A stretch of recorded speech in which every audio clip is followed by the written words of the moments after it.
Hello, Canuck Amok here. Today we are talking about guns. But for context for YouTube, this is an airsoft gun because this uses BBs. So YouTube, this is not a real gun. This is airsoft, uses green gas. But regardless of that fact, this is close enough that I can still talk about what I want to talk about today, which is why people in movies and in real life, when they're shooting a gun, they hold it sideways. Now, generally speaking, this question came up just because, again, when I was watching movies and also when I was doing some classes about some stage combat, one of the things my teacher did say that was kind of off in my estimation was that he said that people started doing this from the 80s and 90s movies of the time. I didn't think that that sounded right because I felt like people were doing that way longer and didn't just start it in the 80s. So as I did my research, I saw there was a lot more lore background as to why people historically would want to shoot their guns sideways. And strictly speaking, if there was any sort of benefit to it, if there was like a reasoning for different models and such, and also if there's like some sort of cool factor to it. First thing we're going to go through is history. So the one thing I think that my teacher got wrong here was that the conception of shooting a firearm sideways came from the Chinese Civil War during the 1930s. Now here's what happened. You had the Chinese nationalists on one side, you had the Chinese communists on the other side, and then mixed in between are third parties like Chinese warlords, gangsters, and anybody who was trying to get a piece of the pie during the Civil War. Now during this time, what had happened was the League of Nations, which is the old-time UN, had put an embargo on the Chinese, or in China, to try and mitigate and try to prevent more of this war breaking out. What they did was that they put a restriction on rifles and assault weapons and submachine guns, anything that was called a implement of war. But the one thing that this did not take into consideration was pistols. Now, I don't know if it was just because they think it was like more of like a personal sidearm thing, or it was like a civilian purpose, or even for hunting. What happened was that both the Chinese communists and the Chinese nationalists got around this by importing machine pistols. I'll bring up an image here. This would be the C712 broom handle. It's a Mauser machine pistol, which, as it comes into the package and such, the wood holster that comes with it is the holster for the pistol. So much like how you have a regular pistol holster that you can put on the side, you could also do that with this C712 Mauser broom handle. Now the thing that made this an exception to the clause was that it came in as a pistol, but then you can take the stock and put onto the backside of it, and then therefore you have a stocked machine pistol, which is a different way of saying it's a submachine gun. But whatever sort of description or details you can get around the embargo, it would work for them. So during that time, both sides were using the broom handle. And as they're going through the war, one of the things they realized with the broom handle specifically was that since it had a high rate of fire, and B, it kicked like a motherfucker, what happened was, as they were fired a machine pistol on a single hand, or even stocked, after each round you have a thing called muzzle raise. Each shot that would happen, your muzzle would climb because of the recoil and the force of the bullet coming out of the barrel. On the historical side, what they would do, since they would want to not waste any bullets and have more chance of hitting their targets and such, is that the Chinese would hold their Mausers sideways like this. So as they're holding it sideways and they're firing at a group of targets, let's say, and such, it would do a sweeping motion this way.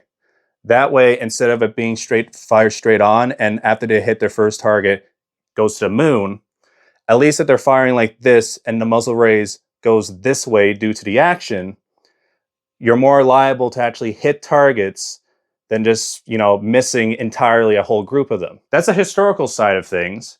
Now, we get into the pop culture stuff. Within movies and such, there's only a couple of movies that come to mind, mostly a lot of like the 80s and 90s gangster movies. Training Day, Denzel Washington is holding, some pistol sideways like so. Generally speaking, people thought it would be more intimidating holding it like this at people. So anything like that, or like, this like poking in their face and such, because I mean, standardly speaking, you want to be holding like this to actually get a good line of fire, but this kind of makes it, I don't know, you look cool or something. I digress against that, but doing it one-handed like that, I said in real life would be kind of sloppy. You can get lip-wristed. You're not going to be accurate with your shots. You're not going to be lined up. But in movies and such, they do look kind of cool. Third chapter here, I'm going to go into the tactical aspect of it.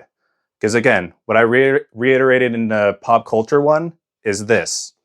Is that generally you want to have them lined up with your sights, your fore and back sight, so you're actually hitting your mark and such.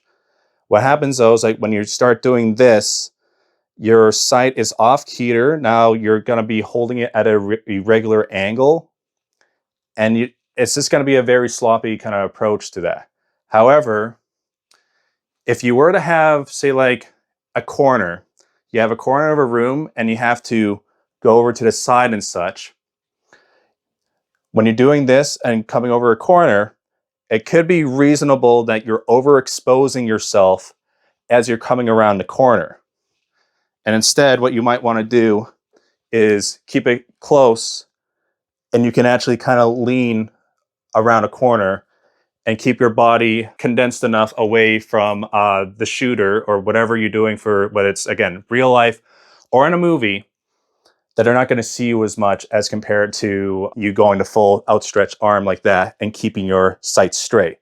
So reasonably, you can put yourself on an angle, maybe not completely sideways, but at least then you can actually turn a corner without revealing yourself too much. Another reason why you probably want to shoot your gun sideways or on an off-keter angle is that some firearms, their ejection port will be slightly different.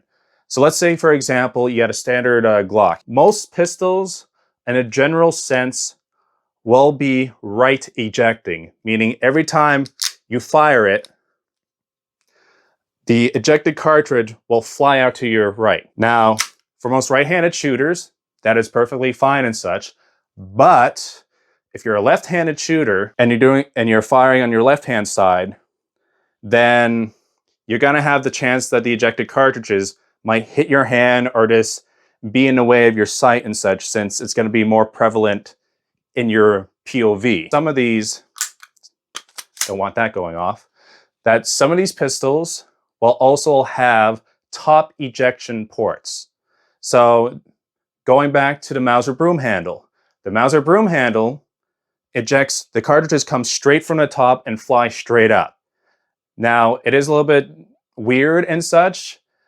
And, back in the 1900s, they had a lot of different models that had different kind of weird ejection port from the side, from the top, or even ejecting from the bottom. But for the top ejecting ones, those ones were more of a problem because all that ejected brass got really hot. And so you have the chance that every time you fire around, it might come right back down and get into your clothing, and it gives you one hell of a burn on your neck or your chest or whatever crevice it's able to get through under your clothing. It would make much more sense that if you're firing something that is top ejection and such, that you would have it on a ketered angle or completely sideways. Or again, if you're left-handed, the opposite way. That way, when you're firing it, it's going to go away from you. The PPSH-41, the Russian submachine gun that was mostly used during World War II and in Korea and Vietnam as surplus weapons, that one was top ejecting too. And because of its ridiculous rate of fire, it's just spraying it all around like a fountain, just going crazy. They would hold it